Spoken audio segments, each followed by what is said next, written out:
Mnogo od vas misli, da so kalašnik razvili Rusi. Mihail Kalašnikov, oče vseh kalašnikov, posebej poimenoval tudi puško. Toda naj vas razočaram, kalašnik so v resnici razvili Nemci še v času druge svetovne vojne za potrebe nemških vojakov.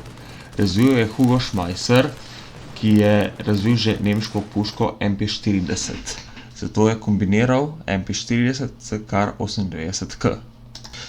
STG 44, kot so imenovali prvi kalašnik, so se odločili razvijati med drugo svetovno vojno zaradi razloga, ker so puške, kot so bile PPSH, MP40, Beretta ali Thompson, preveč nenatančne za bojevanje na razdaljah 200 do 400 metrov, koliko so potekali boji ob koncu druge svetovne vojne.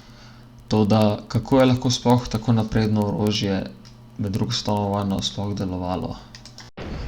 Puška je delovala na principu odvoda smodniških plinov. Torej, če vam poenostavim. Ko si izstrelil naboj, se zaradi pritiska zaklep na puški ponovno vrnil v fazo pred streljanjem in ti puške ni bilo treba repetirati in si lahko izstrelil rafal nabojev. Puška je lahko prav zaradi tega izstrelila na minuto več kot 600 nabojev. To je prav toliko, kot jih lahko izstreli tudi kalašnik. Nabojnik je imel prostornino za 30 nabojev, toda veliko nemških vojakov se je odločilo, da bo nabojnik modificiralo in bo imel nabojnik prostornine za 45 metkov. Kaliber puške je bil 7,92 x 33. Domet puške pa je bil kar 500 metrov.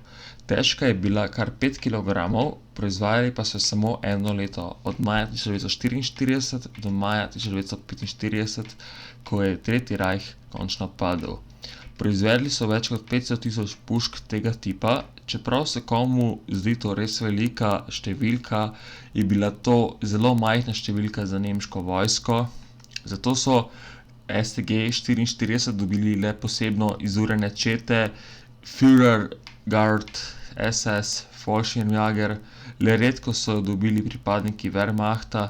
Na puško si prav tako lahko pritrdil tudi daljnogled, da si lahko lažje streljal, to so predvsem dobili snajperji, bajonet za jurišnike in Homlauf, ki je imel ukrivljeno cev, da si lahko ustrelil sovražnika, ki je bil v mrtvem kotu, denimo, če se je prikradel za tank in ga nisi mogel zadeti s strojnico, si na STG le namontiral Homlauf in si ga ustrelil, saj je bila cev ukrivljena. Homlauf so naredili v večjih modelih. V modelih, ki so bili ukrivljeni za 30, 60, 45 ali celo za 90 stopinj. Toda Nemci so na STG 44 dodali še eno zelo zanimivo novost. Ta novost bo spremenila zgodovino vojskovanja za vedno. Nemci so na STG 44 dodali Night Scope, se pravi daljnogled, s katerim si lahko lažje streljal na tarče ponoči. Toda Night Scope ni ugledal svoje luči sveta. Izdelali so le nekaj prototipov, ki so jih uporabljali na testiranju in ni prišel v bojne namene. Nemci so tudi na puško dali stikalo, ki si ga pritisnil ob nenadnem napadu, da si lahko na sovražnike streljal polavtomatsko namesto avtomatsko, zaradi tega, da bi varčevali s strelivom. Po koncu druge svetovne vojne veliko nemškega orožja in opreme pristalo na odpadu ali čelade, ki so postali kuhinjski lonci, je vzhodna nemška vlada leta 1950 STG 44 označila kot standardno opremo vojske in sicer kar do leta 1960, ko je povsem nadomestil nam najbolj znan AK-47. Kljub temu pa STG 44 tukaj ni končal svoje zgodbe. Postal je puška, ki so jo začeli uporabljati v Iranu, Afganistanu in celo danes Siriji.